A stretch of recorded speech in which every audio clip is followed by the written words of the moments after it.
everyone, and welcome to this Kickstarter preview for the game Distilled. I'm Amy, this is my partner Maggie, and together we are ThinkerThemer. We review games from two different perspectives. I'm all about the mechanics, and my more colourfully dressed partner Maggie is all about the theme. That's right. Today we have a prototype copy, so all the components are, subject to change, of the Euro game Distilled, which is by Dave Beck, who is self-publishing this game under the company Pavison Games. So today we're going to be talking about what it feels like to play this game. So in Distilled, we have all inherited our own distillery from a distant relative. And so it's our job to go from rookie distiller to master distiller throughout the course of the game. And we're going to be doing that by, distilling spirits, learning new recipes, selling those recipes, fulfilling different awards, and meeting our own personal or individual distillery goals. Now this game has some really interesting mechanics. First of all, I want to point out a couple of different elements here. We've got this marketplace. In the marketplace, you will be drafting cards or buying cards that represent distillery upgrades, which give you different actions that you can take each round to benefit your personal distillery. You can have up to 3 that are stored on your distillery or your player board. You'll also be getting ingredients, which is what you need to be able to make alcohol. And interestingly, the way that happens in the game is you will be mixing at least 1 yeast card, 1 water card, and then some different types of sugar. We have a basic market that allows you to get the base version of those ingredients, or the ones that don't really give you that many extra victory points or money. But then we have the premium ingredients, which you pay more for, but they pay off more when you're selling and making your alcohol. The third line in the market are the premium items. Now we need bottles and we need barrels and bottles to make our alcohol, to age our alcohol, and eventually to bottle it up and sell it. And so you can be, again, buying more premium versions of these items that are upgrades on the regular version of these items that you can buy. You do start the game with the most basic metal barrel and item bottle, which can be used ongoingly to produce your alcohol. Now, what's interesting about this game is that you are going to be starting the game with the most basic version of these resources, and really at a minimum, you need to have 1 type of sugar, 1 type of yeast, and 1 type of water to make an alcohol. But what's really interesting is that you will be unlocking different recipes throughout the game. So the game uses the mechanic recipe fulfillment, and this recipe checklist included in the game gives you different recipes that you can unlock, but you have to pay to unlock those. So you can unlock basic recipes for the cheapest cost at $2 through to the most sophisticated recipes, which cost $6. Each of the recipes demands, for the most part, a different type of sugar. So you'll have to have a clean single type of sugar, for example, a fruit sugar, and a different type of barrel. And some of the alcohols will require you to age them. Now, the way that happens is interesting throughout the distilling process, which I do want to talk about for a second in a bit of detail. So what happens when you're ready to make an alcohol? So for example, if I had in my pantry 1 water, 1 yeast, and 1 sugar type, when it comes to the distilling phase, I'm going to place these over here in the washback area. So we've got the yeast, the water, and the sugar. Now at this stage, you also attract an alcohol card. So the alcohol card is related to the number of sugars that you've put in your drink. And you can add 1 for every sugar type. So I would add 1 alcohol. I then pick up all of the cards in the washback area, and interestingly, I shuffle them. So now I'll be shuffling for as long as I feel is necessary to try and be a bit more lucky than I have been in this game. Feel the luck, the lucks are with you or against you. That's right. And when you're done shuffling, what you're going to do is you're going to take off the top card from the stack and the bottom card from the stack. You can reveal what those are, and those ingredients are not going to be included in your final alcohol, but they will go back into your pantry for the next round and be available for you. So in this case, I've pulled out the alcohol and the mixed grain, and so I can use that next time. But what that leaves me with is just yeast and water. And the recipe, when you only have yeast and water and no sugar left over, is moonshine. So I'll be looking at the recipes that I have available to me and then creating the one where the cards relate. So in this case, I would be able to take a moonshine bottle label. Now, interestingly, when you do collect this moonshine bottle label, you're going to be able to place it at the top of your player board to unlock more money or unlock another recipe, get a free card from the market, and all sorts of benefits. When you do bottle and create your alcohol, you'll be taking the cards, placing it into a barrel. In this case, moonshine doesn't need to age, so I'll be putting it straight into a bottle, and then I'll be taking the sum of that for selling it. And that sets me up for the next round, having more money. You'll also be getting the victory points that relate to that type of alcohol. Now, this process differs a little bit if your recipe requires aging. So if your recipe requires aging, for example, imagine I'm creating whiskey. Whiskey needs to be aged, first of all, in a wood barrel. So I would have had to grab a wood barrel and add that into my storeroom. But imagine that I've gone through that shuffling process and ended up with the 2 mixed grains or grain sugar types that are required for a whiskey.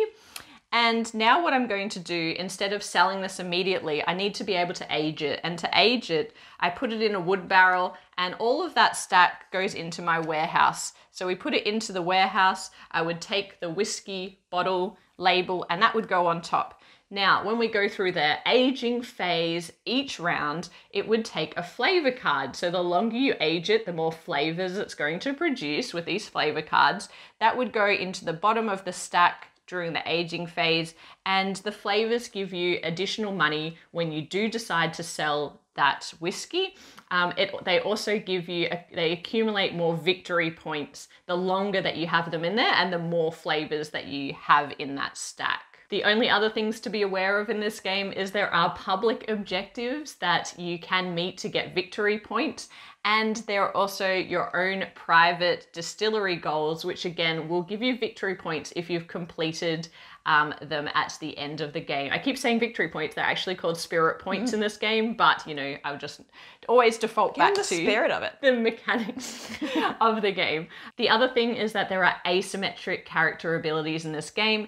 At the beginning of the game, you're going to be drafting 2 character cards and choosing which one you want to play as, and that's going to dictate your starting resources for the game, and it's also going to give you an ongoing ability throughout the game. It also gives you a signature drink, which requires a harder or rarer ingredient that needs to go into it, but if you are able to sell that signature drink, it's going to give you a lot of victory points. So it's definitely a goal, sets you up at the beginning for a very specific goal.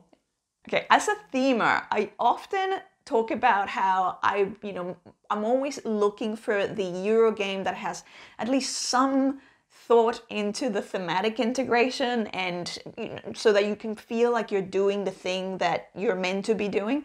This game not only has thematic integration, at its heart, it actually, you can tell that the design started with the theme, and every mechanic, everything else was reverse engineered from that to serve the theme and to illustrate an aspect of the distilling process. So it is, I wouldn't say that it's dripping with theme, I would say it's entirely thematic. So one of the things that I love about it from a very superficial point, I actually really love the presence of this game. I love the way of like the illustrations on the cards. I love the way that your distillery looks. And again, this is a prototype, so some elements may change, but I believe from an artwork point of view, by and large, a lot of those elements are going to stay. I love the little barrels that we use to track both our spirit points, but also the round markers. I love the labels that we use when we create a spirit. It really feels like, oh yes, I got to have that label, and then you get an additional bonus for that. I absolutely love how much I've learned. We're not big drinkers in general. I'm not averse to it, but I love how much I've learned about all of the relatives that you're inheriting, or that sort of unique character ability that you've inherited your distillery from. There's a lot of beautiful flavor, quite literal flavor text. Of who they were, and why, what region they were from, and why the signature, your family or signature spirit is very much linked to whoever that person was. So all of those elements come beautifully together. Yeah, I don't think the theme integration can be understated in this game. It is everywhere. It's from the fact that you're aging your drinks and they're attracting new flavor notes. Super clever. The fact that you need to have at least one sugar, one yeast and one water to create the alcohol in the first place. Extremely thematic. The fact that those sugars come in 3 different types: grains, plants, fruits. It made me think about the process of distilling in a completely different way. I'm really excited to see that one of the stretch goals actually included tequila. We did go to tequila, and we went and we learned about the distillery, the distilling process. And it is fascinating. Yeah, the whole process is fascinating. And so we get to see a sugar represented as agave or corn or whatever is the main ingredient that goes into that alcohol, and that is just really cool. I love that they are from different regions, like Maggie said. And they do seem to have a lot of research behind the game.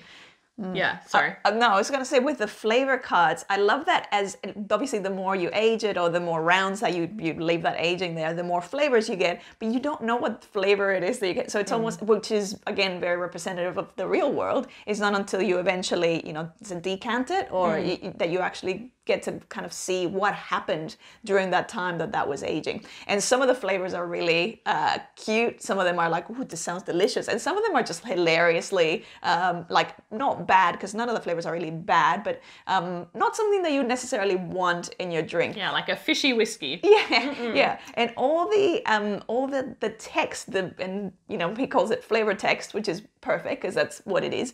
Within those, I get such a sense of Dave's personality and the sense of humor, and I feel like a lot of that definitely comes through. Like, his spirit comes through throughout this game.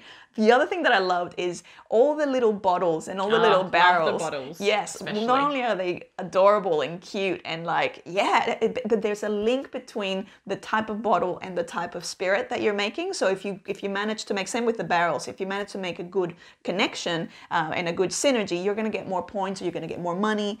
So there's been a lot of thought in that. One of the things that we have not mentioned yet is the main mechanic of the distilling process, and that shuffling that deck and then taking off the top and the bottom. That is exactly what happens in the distilling process. You always take out the top and the bottom, or the top and tail of it, and you're left with the heart. That's the impurities. Yeah, exactly. So that does get recycled back into the next batch. So all of those elements have been so well thought out that well done from a thematic integration point of view. So what does it feel like to play? That is an interesting question. We've been playing this game a lot. We've played it at multiple player counts, and first thing, I think I do want to touch on player counts, because up front I want to say that Maggie will talk about the solo mode, but between 2 players and up, the game doesn't change very much. It feels pretty much the same. You will be putting out a different number of labels available to the group, but that's really the only thing that changes about the game. And when you're playing it, it does feel very similar at different player counts. And how does it feel?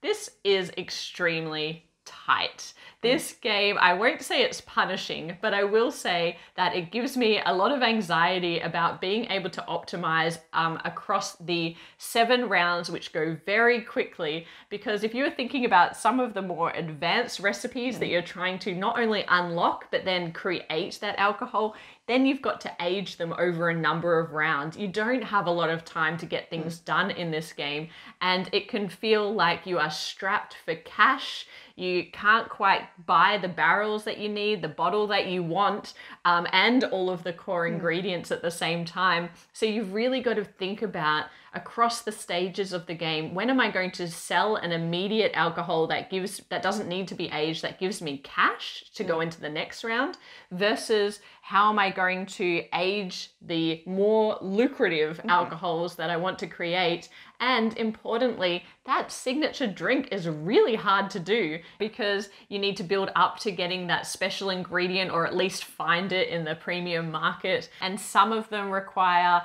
aging as well, with a number of flavor cards. And obviously it gives you a good reward, but it's really tough to aim towards that as well in the game. So there's a lot to think about, and it does feel like agonizing across the rounds whether you're going to have enough resources to get everything done. Yeah. I find for me, one of the things that I'm often looking for in a game is feeling like every time that I'm sitting down to play, I can try something different. And I did sort of feel elements of that where I went, well, largely you're going to be determined by the character that you choose. So that often will mean that as you're playing multiple games and you're getting different characters, or your relative that you've inherited the distillery from, it's going to nudge you in different directions in terms of, the particular region that you want to unlock so that you have those synergies, or whether it's going to be very heavily on the aged type spirits, or more on the ones that you make and you sell straight away. Yeah, I think that the variety as well comes in through your distillery upgrades, because they give you quite powerful abilities that you can do each round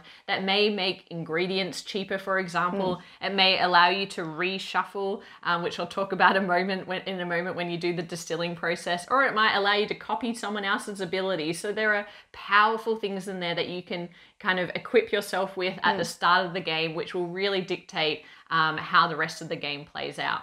So let's for a second talk about the luck in this game, because one of the core mechanics here is to mitigate your luck.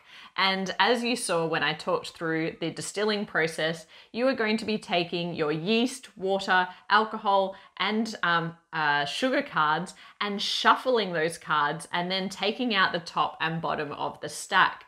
Now, there is a chance that you will take out the key ingredients or the key sugars required to make your recipe checklist. When that happens, it means you might not be making the rum that you wanted to make, for example, and instead you have to make vodka or moonshine, which give you far fewer victory points and can really frustrate your plans if you're trying to get, some of these spirit labels unlocked for yourself.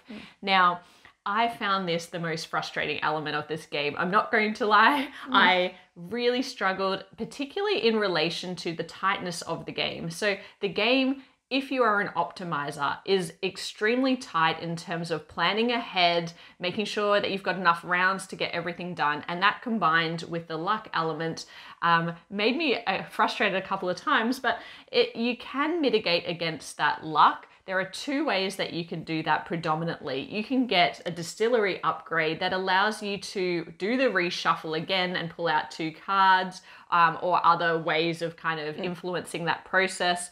The other thing you can do is make sure that you've put in enough ingredients or more sugars so you get more alcohol to make sure that stack of cards that you're shuffling is nice and thick and fat, and there's less chance of you pulling out the ingredients that you need. So for example, if you're making a drink that requires 2 grain, you might want to ensure that there's 4 or 5 grain in there. So if you do have really bad luck and pull out 2 of them, you're still safe and you're going to be able to make that recipe. What frustrated me the most was in relation to the signature, actually, because the signature requires 1 special ingredient, and more than once I found myself shuffling a very large stack of cards and pulling out the signature ingredient, which just really frustrated me. Yeah. I think though that comes down to the type of player you are and the way that you can adapt to this mechanic, because I'm probably someone who errs more towards optimizing than I am towards mitigating against that luck. And so perhaps I wasn't playing or I was feeling the more of the pain than probably I should have, because you need to take into account the luck in this game. Yeah, I didn't find, I wasn't as frustrated by that because I'm naturally very risk averse. So I found myself naturally trying to mitigate against it. Not so much by trying to add more of the, like just making the deck bigger and sort of improving the odds, but very specifically adding more of the thing that I knew that I didn't want to be taken out. So it might have, so for example, before making one of the signature recipes, I might actually, well, one, give myself enough time if it was something that needed to age, because that was the other thing. If it's something needs to age and you're leaving it too late in the game, then you may get caught up where if you, and Amy had this happen, where it was quite late in the game, and then unfortunately the one ingredient that needed to be in it. Yeah, but I think it's related to that special ingredient, because actually it's really hard to find that in the deck. They're very rare. You can unlock your own, but that takes time as well to work up to unlocking your own. And so, yeah, I just felt like if in that particular case, when you pull out your one ingredient that you need, it's very hard to mitigate against that. Which again, like I say, because I'm a big risk averse person, whenever I know, like once I knew what my ingredient was, from the start of the game, I would keep an eye out for that ingredient. So I would often be hoarding the special ingredient, and then which meant that it didn't matter. Like at the time that I went to do my signature recipe, I was well and truly prepared, and there was no... yeah, but I feel like I was a bit unlucky because there is a whole deck of premium ingredients, and it does depend on what comes out of the card deck. It does. Because I don't think there's that many of the special ingredients. No, so yeah, you can see how I am a bit hurt by the fact that I lost many times in this game. But yeah, that is one thing that I wish there was almost a way around that specialty drink. But I guess you don't have to focus on that. No. It's just purely from wanting to get the biggest goal, which feels like the signature drink, and optimizing around that, and then losing that opportunity, towards one of the later rounds does feel really defeating. But yeah, like I said, there are many ways around that. I think for me, it's just being that type of player and not getting my head around, like kind of rolling with the punches as well. Like, because you can still make a different type of drink that is highly powerful. It's just that goal. Well, if you've planned for it. Yeah. Because otherwise you'll end up making moonshine or vodka. Exactly. It's not as great. Yeah. But that goal that I was headed towards, like that to me is like that shiny, like, ooh, I really want to do that. So yeah, but overall this game is, I think that is the most interesting mechanic, that shuffling, which so beautifully represents the distilling process. The fact that you do take the bottom and the top card off, I actually really liked that, aside from the signature drink issue. I really enjoyed that as a way of like knowing that you've got to oversupply that brew in ingredients in order to try and get each of those powerful recipes. I enjoyed that. It's so different. There is one minor thing that I would like to see, or maybe I would house rule a little bit, and that is the interaction between your personal distillery goals as well as the public goals, and the ability or the region of your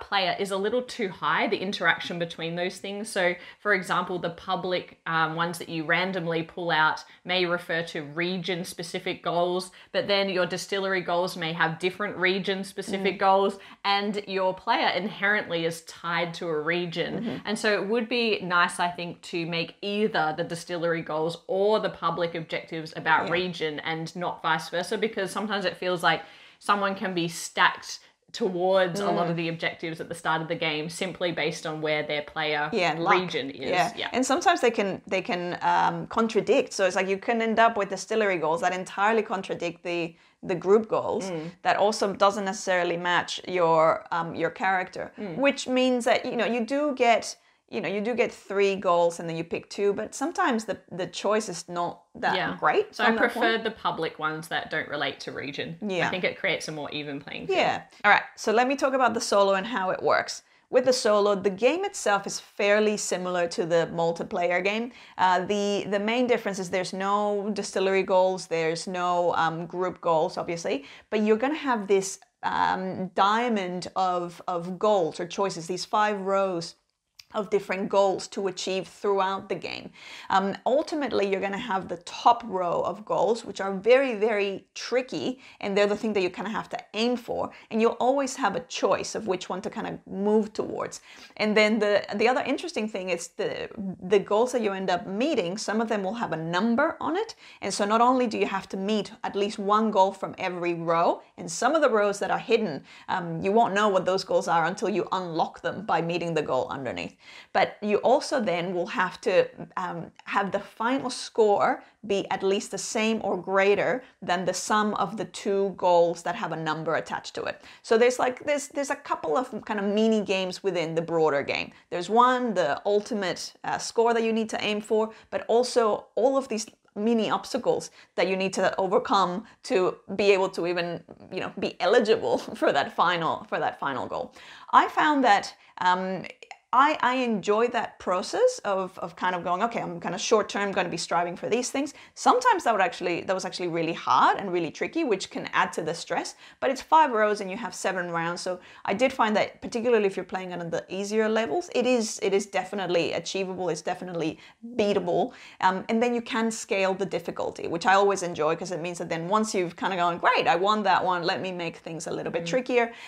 By and large, the experience of the game is pretty much the same because it is largely a kind of multiplayer solitaire experience and you're just kind of playing around with your recipes and all of that. So yeah, it's a decent solo. I think I would love for it to then evolve. I feel like I would kind of hit a ceiling with it eventually, and I would love for it to evolve. I don't know, like add some sort of maybe like I'm gonna get really greedy, like it's some sort of campaign, like a thematic campaign, like walk me through the story of one of my characters or something really ambitious like that. I think that'd be really cool. But yeah, overall, it's definitely a great way of learning the game if you're by yourself, or just playing it by yourself if there's no one else around that you can distill with. So who should be playing this game, or who should be backing this game rather? I think that if you are at all interested in different types of alcohol in the distilling process, this 100% is a game for you. It has been a long time since we've played a Euro game that is this thematic.